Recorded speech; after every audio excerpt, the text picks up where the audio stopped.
Gender is like some society mumbo-jumbo fake juice. That is very true. Then why are you subscribing to it? Like, gender is so fake that I changed it just to show how fake it was.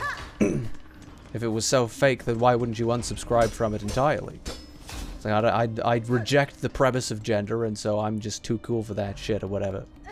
So what is gender dysphoria if gender is a construct? See, this is a very good question.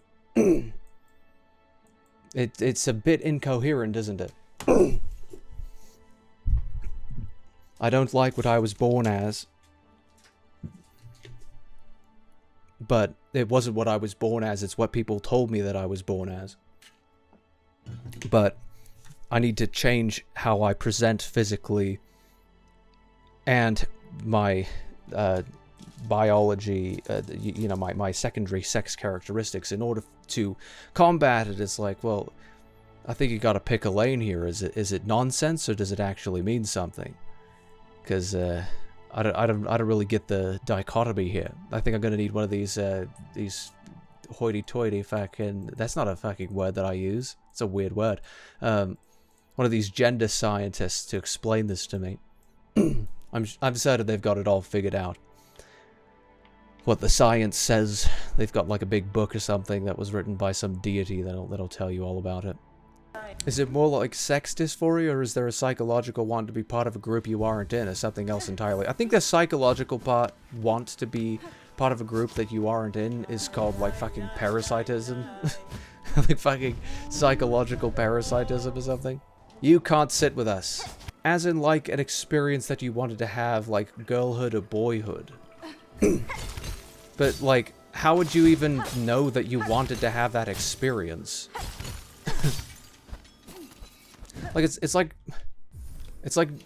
trying to say that I want to understand the experience of, like, being an ant. It's like, that's, like, so fucking far away from the embodied experience that you, like, actually have any frame of reference for. Like, how would you even know that that's what you want if you don't even know what that's like? Like, wanting to know what it's like based off of perception is very different from actually knowing what it's like.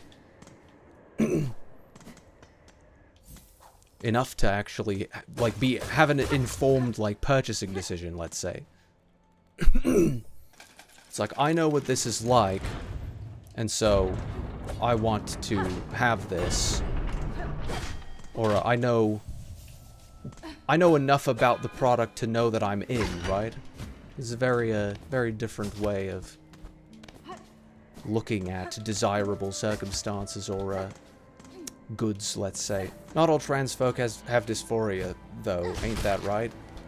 I don't fucking know. I don't know the rules. I don't know the fucking dogma. Not my area of expertise. Again, I'm certain they've got some sort of religious text about all of this. And they'll be happy to proselytize to you. You're calling me, I have mild dysphoria, not super bad, but that's also because I pass depending on the day. Again, I don't know how any of it works. It's hard to describe how it feels and what it's like. I just have always related more towards manhood than anything else. How would you know what that's like? Like, it's literally just an abstraction. Because I think it's actually more metaphysically, logically coherent to entirely reject it. Where it's like, well, no, fuck whatever societal expectations may or may not be on me. I'm just me, and I act the way that I prefer to. Like, that makes more sense. Rather than, like, here's this sort of floating abstraction that I say society is thrust on me, but I also agree with the societal definition, whatever the fuck that is. And, like, I don't know. It's dodgy territory in the first place to assume, or to posit, rather, that society can define anything in the first place. It's like society is just like the interaction of like X amount of individuals. Like, society can't necessarily make you do anything.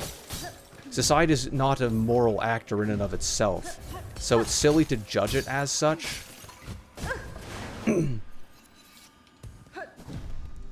Like, I don't know, you have to sacrifice individuals to abstractions in order to, like, make that work, and that's not a philosophically correct premise to begin from, because you're already sacrificing individuals to abstractions. Like, you've already made a massive mistake when you do that.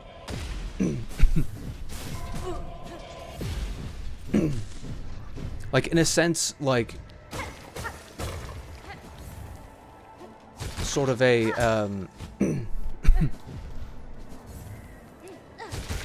anything that's, like, not a complete rejection of society, quote-unquote, per se, is an admission to, like, the legitimacy of, you know, whatever the hell it is. It's like, can society choose these standards to uphold, or can it not?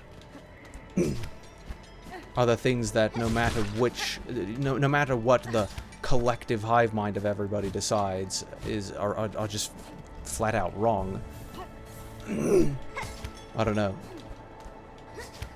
I reckon the degree to which your society, quote unquote, sacrifices individuals to abstractions in regards to self-expression, then is the degree to which your society, let's say, is evil. But then again, I'm judging it as if it's a moral actor, which it's not. It's just a aggregate sum of interactions and beliefs, I suppose, between multiple different people.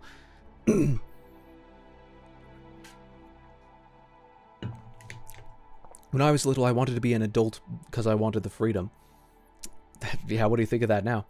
Now I enjoy being adult because, well, yeah. I mean, there's a lot of good things that come with it. You wanted the freedom. Oh, that's so silly. That's so silly of you. Don't you know that the boomers have already fucking spent all of your wealth and you have to foot the bill for it all?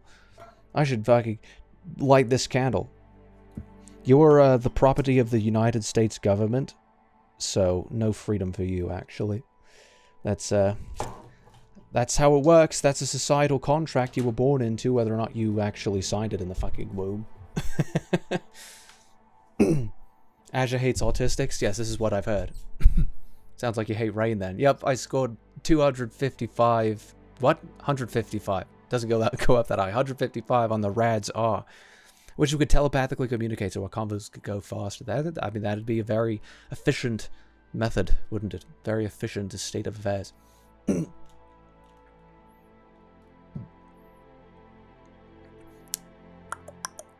I don't know how to explain it all. I know, all I know is that I want to kill myself if I'm referred to as a girl.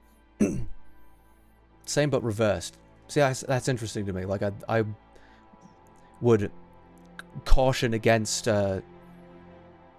like from my perspective, if it really invokes, like, that terrible of a thing to you, then, like, either you've got to get in a hug box so that anybody who possibly presents something, you know, mimetically damaging information to you like that is never allowed around you, which is what a lot of people try to do, and oftentimes just results in some pretty fucking miserable people, frankly. Or you could straight up fight the sort of, what do you call that psychologically?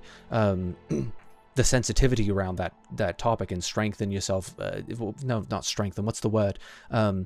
Inoculate yourself against sort of a mimetic threat, so that nothing that anybody can say to you will ever touch you. Like, I think that's trying to go for something more akin to strength, mental resilience. I suppose the Stoics would like this kind of thing. I think that'd be overall preferable. Oh, the Stoics would love this, actually. The Stoics would see, you know, being upset by the way that somebody else refers to you, especially to the point of like, wanting to cease to exist, let's say, cease to be. Like they would see that as a massive moral failure. They'd say, like, you ought to never, you know, let's say it does destroy you, but you ought never to convey that it destroys you. You're supposed to sort of take that to your grave for the sake of yourself and for the sake of your goals, let's say. Helps you keep more level-headed and stable, I suppose. Though I'm not as familiar with Stoic philosophy, just definitely seems like something they'd be like, no, that is like the wrong approach, but I'm not a proponent of Stoic philosophy. Why the fuck did my mouse die? It was fucking plugged in! What am I supposed to do about that? Like, there's genuinely nothing left for me to do if it was fucking plugged in. Like, what the fuck?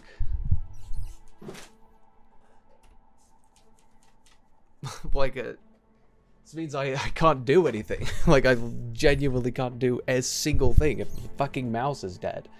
Like, what the actual hell? Why can't I get this thing to reliably charge anymore? Fucking Red Dragon, what are you doing?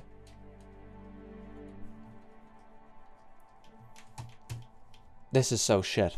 Okay, whatever. Even if it's an abstraction, I don't mean it doesn't have any value. Gender is a fucking...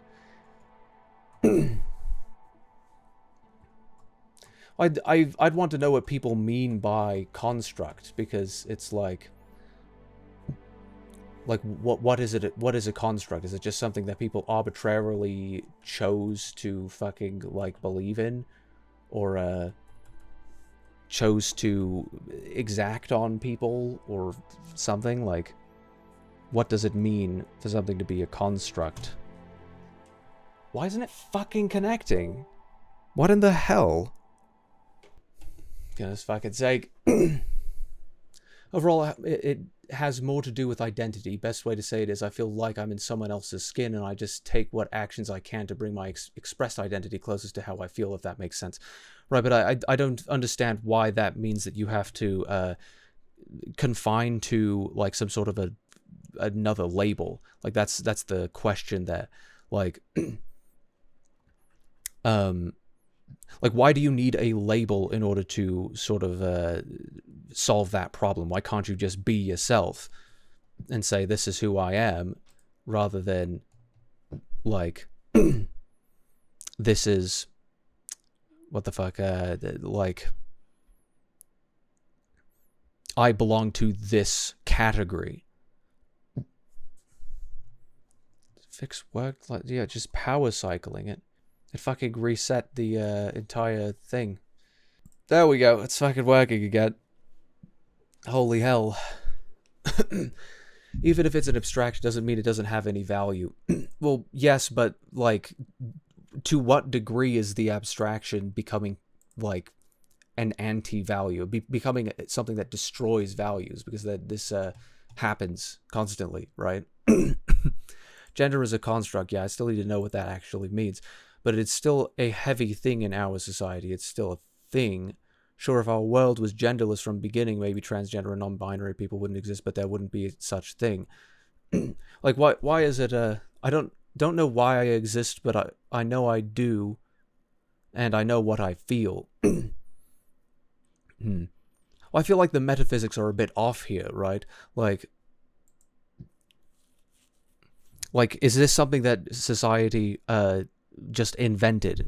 Society is this amorphous aggregate thing that I can just like kind of blame all of whatever things I don't appreciate about like the human existence on. It's all society's fault, right? Like, did that just show up out of nowhere, or is this actually reflecting a, you know, deep biological fact going back literally billions of years of being a sexually dimorphic species? Like, I don't know. Because, like, why is it that you require societal validation in any sort of a sense anyway? Like, if you could be yourself, why does that require other people to look at you and be like, yes, good job being yourself. Go you. Like, I don't know. If you think you're right in being yourself, then I don't know why you would necessarily need any other people to recognize that you are also being yourself, right? Like, it seems as if self-expression wouldn't require any sort of tolerance of anybody else.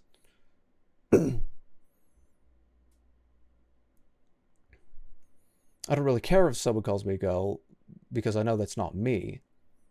Maybe not joking, I used to be like that, but I pass better than before. See, it's interesting, like, if someone calls me what I'm not, then, like, generally I just think it's funny, but I don't know. I think that was more hyperbole, at least personally.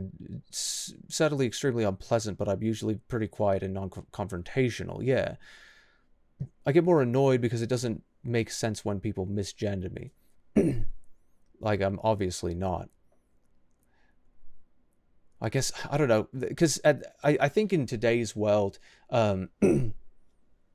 with how many people are expecting others, like, I don't know, it used to simply be, look generally like what I expect a woman to look like, and I'll, refer to you as female because that's clearly what it is, and then vice versa, whereas now there's some sort of an expectation, because people jump down your throat if you get it wrong, to not assume based off of it. But then it ends up being, no matter what you assume, you're always going to risk assuming wrong. So the best thing to do is to not assume, because, like, I don't know, it depends on what you mean by, like, parsing and whatnot. Like, just generally accepting this as an abstraction for the sake of discussion. Like, if you're parsing to a lesser degree in any way, then you end up looking a little bit more androgynous, or behaving, let's say, more androgynously, whatever the hell that means, right? And so somebody will see you kind of being in the middle, and then understand, okay, well, clearly I'm not supposed to guess improperly, but I also don't know precisely what to go about that, or how to go about that. So I don't know, to my understanding, like, the the acceptable way to go about that scenario is to ask, let's say. But the people who aren't, like, roped in on this stuff, what did I hear this from? There was someone sharing an anecdote where he or she, I don't even remember which, was with, like, I don't remember, like, were they, like, conservatives or normies or something like that? They just weren't, like, roped into all of the sort of queer Bible or anything, and so they didn't understand the tricks or anything. They didn't understand all of the subtle rules. But this individual had found that it was easier to be around them because they just saw looks like a woman, so therefore I'm going to refer to her as she, or something like that. And then it was just like, it just made more sense. I don't know what it was. So maybe it's not very useful to cite it in a discussion, but I don't know. It's just kind of interesting. Depends on the person, I think, because I know people that are like that, and to some degree I feel that way, but I also feel very comfortable expressing in certain ways. It feels euphoric because, gender euphoria. It's hard to explain because you aren't trans, right? You can simply never understand what it's like, and that is just a fact. See, this is the interesting thing. So I can never understand what it's like to be trans. Like, never. I'm just never going to understand what it's like to be trans, but you can also understand what it's like to be a man, even though that you weren't born that way. I feel as if that's different. Like, I know what it is to be, what it's like to be what I'm not, because I don't like to be what I am, so I'm going to change what I am to what I'm not, because I know that what I'm not is better than what I am, even though I've never been what I'm not. Like, that doesn't make sense. Like, I think I may be, like, too autistic for this conversation, because, like, I don't know. Like, how does it work? Hello, Jax, how do you do? Thank you for the like. I agree with this heavily. It's hard to explain to someone who's not transgender. Well, but it's like I think you could say that about just about any sort of a subjective experience, like just point blank. It's like, I have this subjective experience, and unless you share something about it, like something about that experience with me, then there's not going to be much about it. It's like, I feel this way. It's like, okay, I feel this way, and then that's a very boring conversation, right? It's like there's literally no way you can go with that.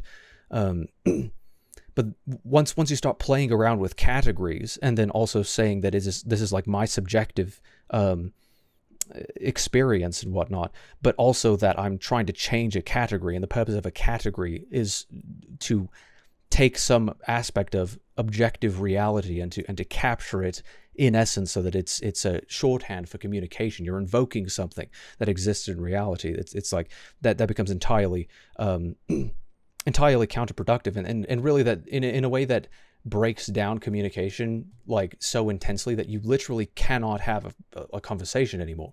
Once you get to that point, it's like you either need to use a separate terminology, or you have to stop talking, because it's like how do you get past this? Where if I say, like, I think that the sky is blue, and then someone says, no, I think the sky is green, then it's like, okay, what do you mean by green exactly? Because I don't think that your green is the same as my green, because I see it as blue, and blue is not green, categorically speaking.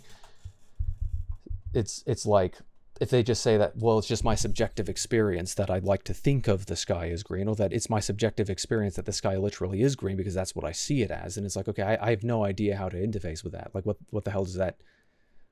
like, there's no way past that, because you're changing the external objective reality into some completely subjective thing that cannot be validated in any way whatsoever. Because it's like, you know, like, let's take the what's the word? What is the field? It's just like a psychological statistics. Yeah, because am I thinking of the right? Yeah, you know, just methodological shit. Statistics. Let's take the statistical definition of construct. What is a construct precisely? Well, it's something that you are using. You know, you are defining a concept in order to refer to something that exists. Right? So why is it a construct and not just a recognition of a fact? Well, it's because it's actually very difficult to validate what is true.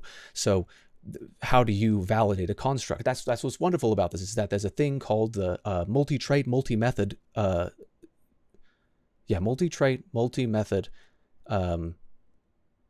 matrix of construct validation. And so this is a scientific manner by which you can assess, if you are measuring something that is real, the degree to which what you're measuring is being measured properly, and whether or not what you're measuring is not accidentally measuring something else that actually does exist. So this is a very interesting thing that you'll run into in statistics. If you see this in scientific journals, like it's all over the place, right? A lot of the times, because it's like people will work extremely hard in order to prove something that's in order to prove something that's practically worthless in regards to actionable information. A lot of it is simply smoke screening, right? Lots of these scientific journals, like, they work incredibly hard, and then they've got like very loose methodologies. You know, it's not very methodologically sound whatsoever. They're accidentally measuring something that's already measured better in a different construct. And so it's like, okay, your construct is worthless because you're poorly measuring something that is better measured and better defined somewhere else. And the correlation that you've proven is, if you can call it that, because you haven't even properly defined what it is you're trying to measure, the correlation is next to meaningless in comparison to like what you're trying to say that this says about whatever it is you say it's about, right? Like society at large, let's say, like loads of studies like that where it's like, this is just absolute drivel, and it's part of the reason why the vast majority of journal, what do you call them, journal entries, journal articles hardly get any citations, because a lot of them are just noise. Like they're just absolutely worthless, even though it takes a long time to even run any of them, and a decent amount of funding as well. A lot of them are just frankly noise because they're methodologically unsound, let's say. Some of them are just straight up making up shit and then interviewing a bunch of people to give subjective self-assessments on something that they haven't even properly defined. So it's difficult. Rain objectivist mind can't handle the idea. Well, yeah, because the idea doesn't make sense. The idea is nothing but an idea. It's not actually a concept. You haven't concretized it well. You haven't concretized it well enough for it to actually be communicated. Goon governably. Very interesting. I'm watching on the toilet right now. Thank you, No Name. Thank you for that. Thank you for the like as well. Just like if I asked someone what it's like to live another gender from me, I could never understand that gender. Which is why I don't think it makes much sense to want to change to something that you don't understand, right? Like, it's like, if this is an embodied experience, then how would you know what the embodied experience is like from a body that you've never possessed, right? Like, it doesn't quite hook up, right? Trans is not a choice.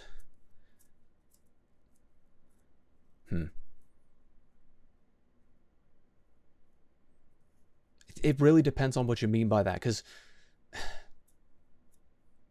like everything is a choice to some degree. Like there are very few situations, I reckon, when choice is not so constrained. Like I'm certain that the experience, like, you know, especially if there's hormonal, like I'd say, let's say dysphoria, that's not a choice, right? Like, but how you deal with it absolutely is. And like transness per se is a specific way of dealing with a problem that is being presented. Like, it's a specific way of dealing, you know, it's intended to be a solution to a mode of experience, let's say, that is less, what's the word, less desirable, and so you're trying to create a more desirable experience, right? Like, it is a choice what you do to approach that experience, you know, whether you're going to do that in one way or another, right? Like, that much is a choice, but like whether or not you feel motivated to do that in the first place is probably, that's probably where the choice is significantly constrained at best, right? Like I can't choose not to be hormonally, what's the word? Like hormonally challenged. Like if I had like a depressive, you know, my body literally just was incapable of producing serotonin, let's say. There are some people who've got issues, you know, congenital or what have you, issues that cause that to happen, right? Like, obviously there's not much that you can do about that, but you can choose what you're going to do about that and which medical interventions, if any, you choose to pursue to that. Like, just because you feel dysphoria, let's say, does not mean that you must therefore like chemically alter, like fuck around with all of your hormones, or attempt to change your secondary sex characteristics, or even your primary sex. Well, no, not primary. What am I saying? No, that's not a category. Like, people, it's not a category like tertiary sex characteristics. But like, I'm thinking like the way that you express, as in like what you wear, and then versus what you like secondary sex characteristics literally refer to like your genitals and general formation of your body. Those are secondary sex characteristics. Wait. Are genitals? I forget actually how it works, but person doesn't become transgender just because they don't like the sex they're born with. Yeah, I'd say that's like a oversimplification of the fucking concept.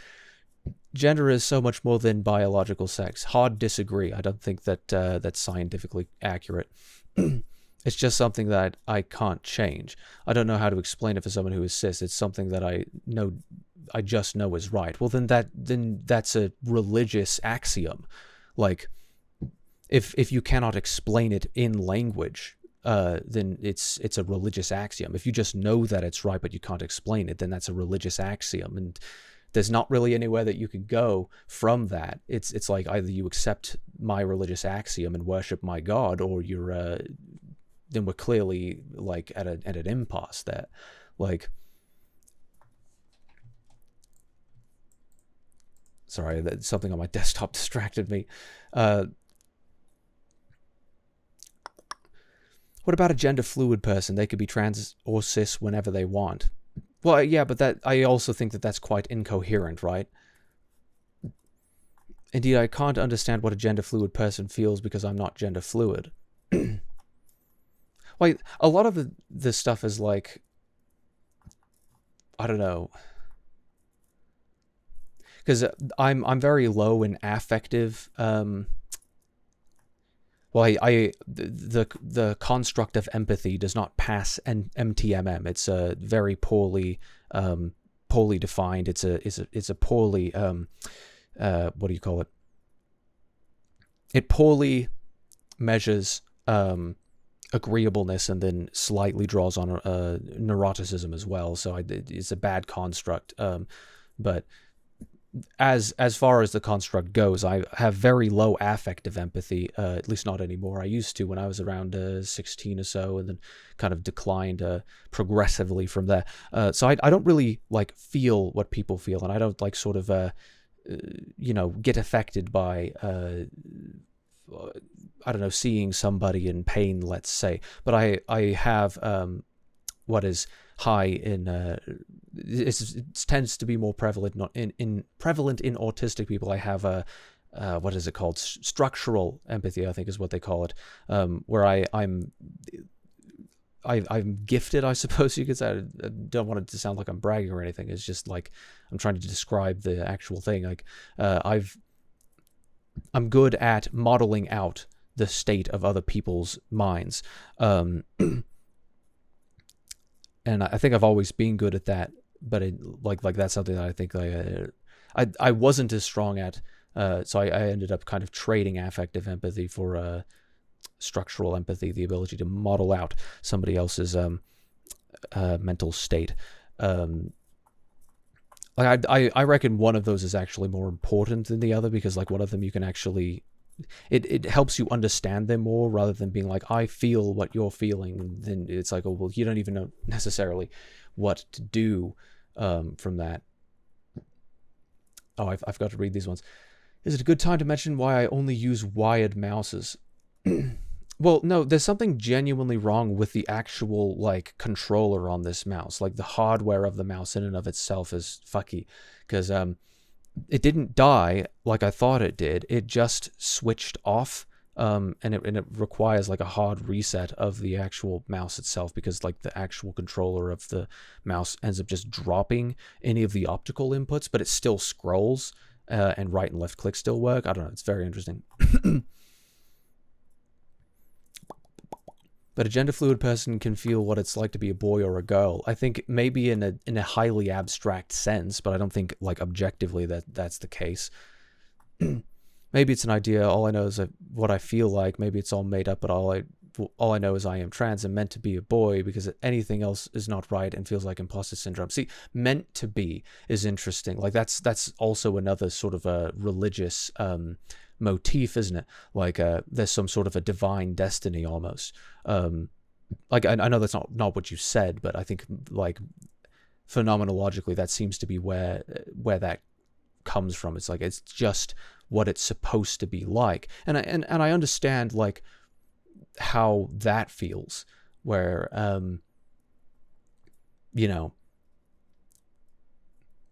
it just seems right, I suppose, that you are not what you are, but ought to be something else. I think I've felt that but it's a very religious impulse, isn't it? The I've always felt the idea from a very young age that I'm not meant to be a finite being, and that I'm supposed to be immortal, right? And there's not supposed to be so many physiological limitations on my being, but alas, there are, and this is a mortal experience, right? Like,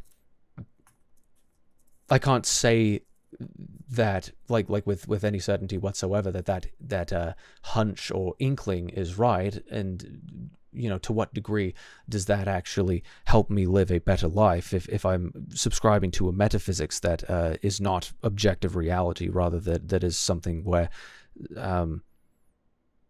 well, even if I believe that knowledge can't necessarily affect objective reality, like what implications has it got that I'm not in that position? But like, perhaps I should be forever in despair that I'm trying to imitate something that I'm not, right? Like, the fact that I'm not a god is a problem in that sense, because I'm meant to be one and I'm not currently. I don't know. Maybe that just goes to show that I was raised Mormon. Fucking sounds a little bit downstream from that. Anything else is not right and feels like imposter syndrome. I feel like it'd be like easier to have imposter syndrome when you're trying to change like into something, like, because imposter syndrome like only has to do with other people's perceptions, doesn't it? Because it's not as if you're trying to like convince other people that you're something that you are, but you feel like you're not that thing because other people, like, I don't know. I feel like it would make more sense to be imposter syndrome in the opposite direction. I don't know.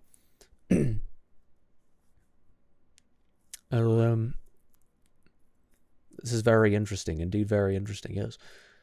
Poorly, poorly. British people saying poorly. Fuck you. Adrian! How does my mind model look like? Well, I can't necessarily give you that answer in a second. Well, it's not necessarily that it's like a mental model that I can explain per se.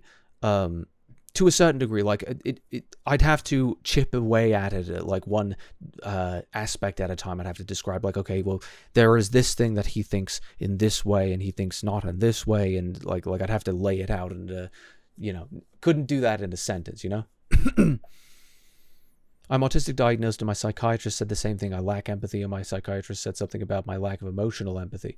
Yeah, well, I don't even think that that's necessarily a bad thing, because like I think a lot of people who sort of embrace the moniker of being empathetic tend to be using it more as a way to inflate the narcissistic ego, to inflate the ego narcissistically, if I could be so loose with words. But again, it's just not. Okay, well, we're just going to move on from that. Raid wishes he had big boobs. He ought to have big boobs. He was meant to have big bahungas. Imposter among us. See, that's the funny thing, is that like, and perhaps this is like very subjective, but like this actually helps it, because it can help illustrate sort of what's trying to be described here. Like, I can imagine what it'd be like. If I concentrate very hard, I can imagine what it'd be like to have the opposite genitalia and to have large breasts. I can like imagine that.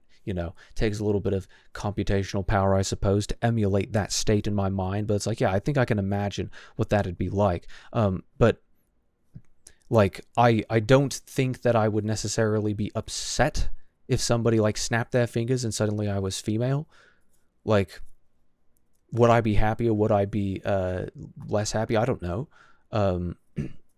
I just know, like, the physical requirements, I probably wouldn't mind so much having like breasts or something like that, right? Like, I don't think I'd mind, but like there are other aspects of that, the entire hormonal differences that is just straight up impossible to emulate, and I think that's actually a big problem when it comes to female to male trans people specifically, because they go from living their entire lives where the only the largest amount of testosterone in their body is at its peak during their menstrual period, and so that their hormonal cycle becomes most masculine in the biological sense, of the word, at that specific point in time. But even that peak amount of testosterone is a fraction of the amount of testosterone in a man's body, 24/7. And you have to understand what that means for your psychological state. There's a reason men are more aggressive than women,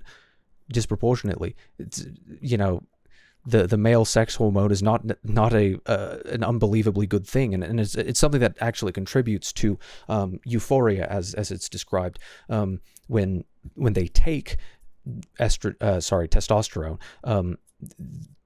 It's very empowering in a psychological sense. Like, you will feel like you're on the top of the world. It feels very good, at least at first, to have all of that testosterone. It feels very powerful in a sense. But then the rage comes along with it, and you have people who were raised women, who have been girls, let's say, who have been in their feminine mode of experience their entire life, just wanted to be had some hang-ups with the feminine experience. And I'm sorry if this is a little bit sensitive to anybody in the audience, but it's a deep topic. It's going to hit close to home to certain people, I'm certain. But you're experiencing that end of the bargain for a time, and you're kind of fed up with it to a certain degree. There's certain aspects of it that are not desirable, and any woman would attest that menstrual periods are not desirable. There's a lot of misery that comes along with that. All of the hormonal cycle being what it is, it's very psychologically destabilizing. It's very it makes you quite vulnerable. It's understandable that a lot of that would be something that many young women especially would want to reject entirely for something else. But when you've been raised your entire life to be within the constraints, let's say, like ignoring societal differences, like you've been raised and lived your entire life for 18 years, let's say, as a female, and so you've ended up starting from 11, because the female puberty in humans starts at a earlier age than it does in the males. From that age onwards, you've developed into a young woman, right? And then all of a sudden you pump all of this testosterone into your body, and you're feeling like 10 times the amount of the effects of testosterone in your body than you've ever had, even at your peak in your hormonal cycle. What do you think that's going to do to you when you don't know what to do with that rage? It's like, you're not going to know what to do with it. And so there's this big illusion, I think, and a culture of false advertisement in regards to what that does to you, because in many ways it's incredibly nightmarish, and it, I'm all for utter freedom, just freedom absolutism over here, right? Freedom of association, don't have to be around people you don't want to. Freedom of speech, you don't have to say things that other people want you to say, or to not say things that other people don't want you to say, right?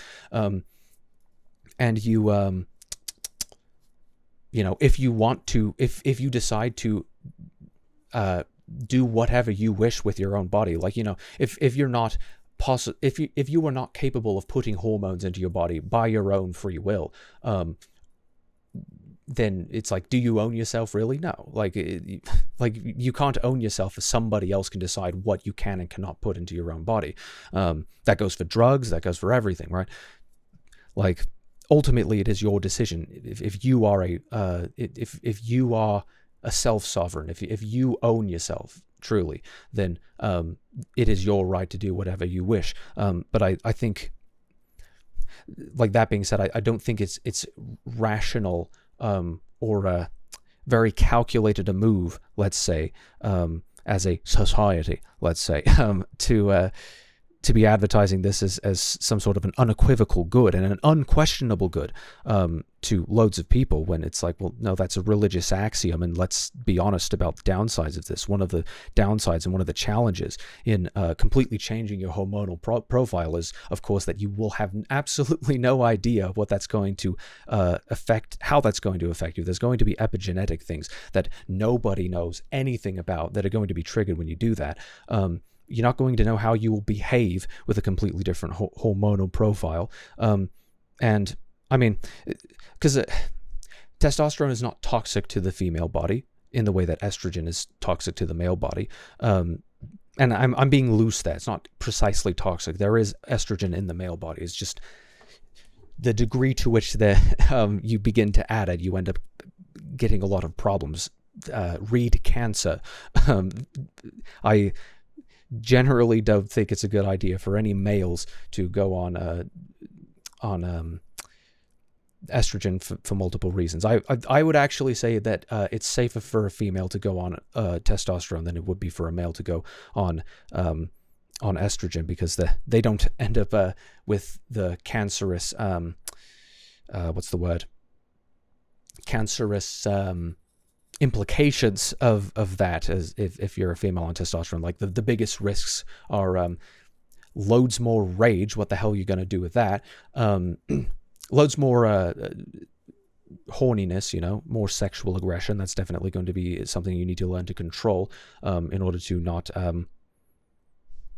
I don't know, assuming you have to learn how to civilize that, and the male has been able to civilize that, probably being taught from a very young age to civilize, not necessarily sexual impulses, but aggressive impulses, absolutely, for his entire life. But when the female has not had those biologically what's the word? Biologically constrained proclivities, then she's obviously going to not have that head start in actually knowing how to control them. So it takes a supreme amount of diligence and rationality that I think if you had, then you probably wouldn't be going down that route in the first place, due to all of the risks that entail to it.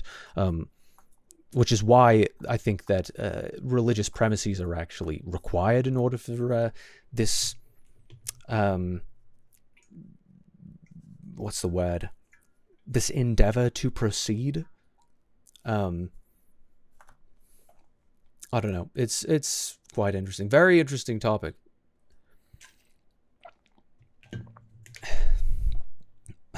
What does my mind model look like? Like a Minecraft mine shaft. Yes, let's go with that.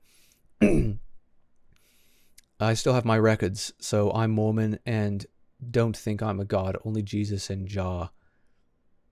Really, I wonder what flavor of Judeo-Christianity is on board with Joseph on Jah, precisely. It's not religious because science has even supported that trans individuals are supposed to be what gender they say themselves to be. Source. Source required for that. Because there are other mental conditions that you can apply this to that absolutely don't work. Like if you took somebody with schizophrenia and they said, I'm actually supposed to be like Jesus, let's say, because that's a pretty common one. I'm supposed to be Jesus. And then if you, it's like there's no possible way that they're correct about that. But for some reason, when they say they are what they're not, for some reason, like the proper treatment of that is to give them medical interventions and to have every single person in society continue repeating the lie to them. It's like, no, like there are some things that people shouldn't be validated in. Like not validated. I fucking hate that word. It's there are some things when people are wrong that they should be told that they are wrong and that they should be act in a way that is more attuned with reality. Like to do otherwise would be neglect at best. Like, I don't know. Neuroimaging research show that specific regions of the brain, such as areas involved in self-perception in transgender individuals and that it improves trans individuals' lives, hormone therapy, etc. See, hormone therapy, because there's no longitudinal studies on that. That's actually a very big problem with that, is that there's hardly any way of proving methodologically, construct validation, as we were talking about. There's a very difficult way of actually measuring that in any sort of definitive way whatsoever. And the short-term studies, and not the longitudinal studies, are going to show, specifically in females, there to be a brief period of euphoria, as I described earlier, with the introduction of the foreign hormone to their body. You rebalance the hormone levels. You're going to get a shot. Like, testosterone is going to feel really fucking good at first, but then you start losing your hair, and then you all of a sudden have to worry about what the other side of the bargain was, because it turns out it's not that the grass is not greener on the other side. It's not that magical place that you imagined it to be. And like, I don't know, God help you, because like you may have done something irreparable to your body at a very young age, and it may be very difficult for you to live out the rest of your life. Because if we really want to go with statistics there, then it's like, well, how do you reconcile it's supposedly improving individuals' lives when the suicide rate goes up so highly? Like, I don't know how you could now, and that's actually different. To be fair, it's different in males versus females. Like, bottom surgery is something that I don't think I would recommend to absolutely anyone. I don't know why it was something that people still continue to advertise with such impunity. It's like, no, this is not a good thing. Like, permanently taking away your ability to orgasm. Like, why does this seem like a good idea? If the entire point is to free yourself from sort of the sexual shackles of being born in whatever you were born in. Now, if you could go full transhumanism, in the sense that you could just fucking edit whatever you want, and you could like fucking what the fuck is it called? Cyberpunk, right? You could just swap it out. There we go. I've got a dick now, right? Like, if you could do that, then I think that'd be the time to have the conversation about, like, maleness and femaleness being completely interchangeable. But as it stands, why would it ever be the proper thing to go into what nobody understands about psychology? Because it's like, say what you want about neuroimaging, I absolutely know for a fact that you don't know what that actually means. Like, you haven't seen those scans, and even if you did, there's nothing that you can definitively say about what that has done to somebody's mental state. You'd have to defer to the science on that, and that is inherently a religious axiom.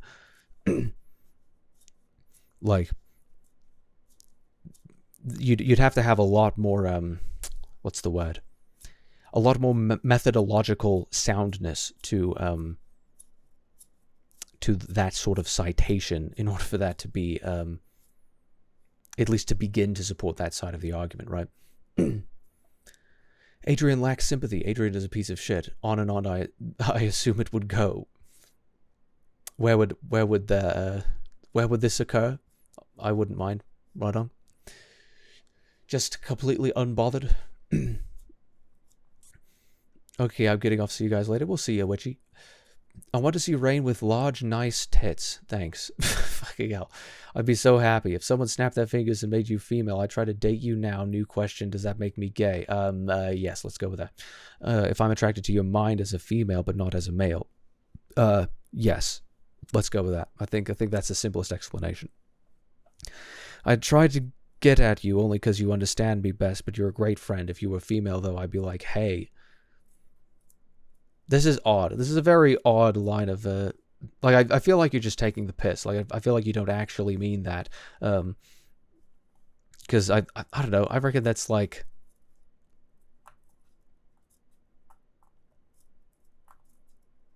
the only thing that is stopping you is hardware. Like, that's odd. Because let's say of the, well, I don't know. because broadly speaking, like I don't think this is like an actual thing, but I think broadly speaking, well, no, it is a thing. Like psychologically, like this does actually track. Just perhaps, I don't know. Individuals are individuals first, but psychologically there are constructs of masculine and feminine traits psychologically, and I tend to have a lot of feminine psychological traits in some respects, but in other respects I have a lot of very masculine traits. Like I'm incredibly thing oriented, and I'm not very people oriented at all. That's a side effect of the autism. But then what's a feminine way? Like there's a lot of things that I do that are feminine, but I can't think of a specific one. Something about the way that I deal with confrontation. I'm less disagreeable in that respect, but there are many ways that I am disagreeable. So it's not a pure one-to-one thing. Oh yes, this is the major one. Romantically speaking, what the fuck is it called? I admire and value strength as a romantic axiom, let's say. So I don't like weak people. I'm always attracted to strong people. Strength of mind, strength of will and resolve. I don't like people who don't know what they want and wouldn't say anything about how they want to get it or anything. I like strong-willed people, and I also like people who are heavily capable in a physical manner. Mostly in the feminine, but the funny thing is asking for that from the feminine is actually a bit of a tall order, because a lot of what I regard as strength tends to align more with masculine psychological traits, whereas what I like with what is it called?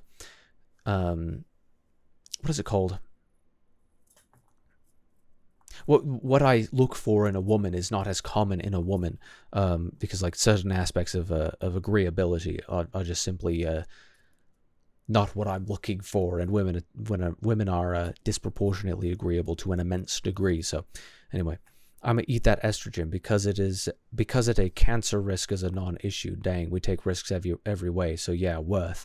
Yeah, I mean that I think that's a fair assessment to make, especially if you think that it's in your rational self-interest. I don't think anybody else can make that decision for you. But it's like, yeah, there's a lot of things that you have to make a calculated decision on whether or not you reckon the risks are worth it. Like red meats, like a lot of the preservatives they use in red meats, cured meats, are especially carcinogenic because of sodium nitrite, I think it is. So it's like there's lots of things like that significantly increase cancer risk. There's loads of foods that increase cancer risk, and it's like, okay, can I afford to in the broad sense of all of my resources aggregated across time, can I afford to enjoy this thing? And for some people,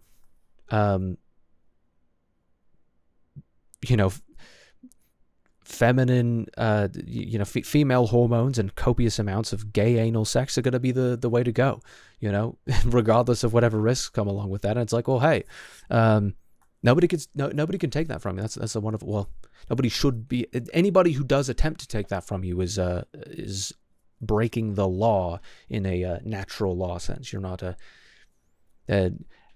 violating your rights, and they should be not. That should not be permitted. Anyway, that's a great place to leave it. It is your right, as endowed on you by your creator, to have copious amounts of gay anal sex and to take fucking hormones. Like, there we go. That's the end of the stream. I'm gonna leave it there. Good stuff. Fucking end stream. Post tweet. In my opinion, he didn't need to raise his voice. I think you're wrong. Art is not subjective. Art is a selective recreation of reality according to an artist's metaphysical value judgment. It is the concretization of a view of existence, of man's nature and his place in the universe, brought to the perceptual level so that a conceptual consciousness may grasp it directly. That process is neither arbitrary nor private. It is governed by the same facts of reality and the same requirements of the human mind that govern every other rational activity. To declare that art is subjective is to wipe out the distinction between a selective recreation and a random smear, between the purposeful projection of values and an uncontrolled emission of feelings. It is to claim that a Greek statue and a deformed medieval monstrosity are interchangeable, that Victor Hugo and a naturalist recording the contents of a garbage can are equal, that a film which integrates theme, plot, characterization, and style into a coherent whole is indistinguishable from one that does not. Such a claim is not a theory of art, it is the abdication of the mind. Movies are a form of art precisely because they are art. Their quality is open to objective evaluation. One identifies the abstract meaning of the work from the evidence it presents, its subject, its style, the sense of life it projects, and then judges the technical mastery in which that meaning is conveyed. One may reject the philosophy embodied in a film and still recognize the skill of its execution, or admire the values it upholds while noting the incompetence of their presentation. Neither response is a matter of personal taste floating free of reality. Both rest on the identification of facts, the facts of the work itself, and the facts of the cognitive and emotional requirements of a rational consciousness. The statement you offer collapses at its root. Art is not subjective, therefore the quality of a film is not subjective. The attempt to smuggle subjectivism into aesthetics under the cover of movies are art is merely one more instance of the modern effort to destroy standards by denying that standards are possible.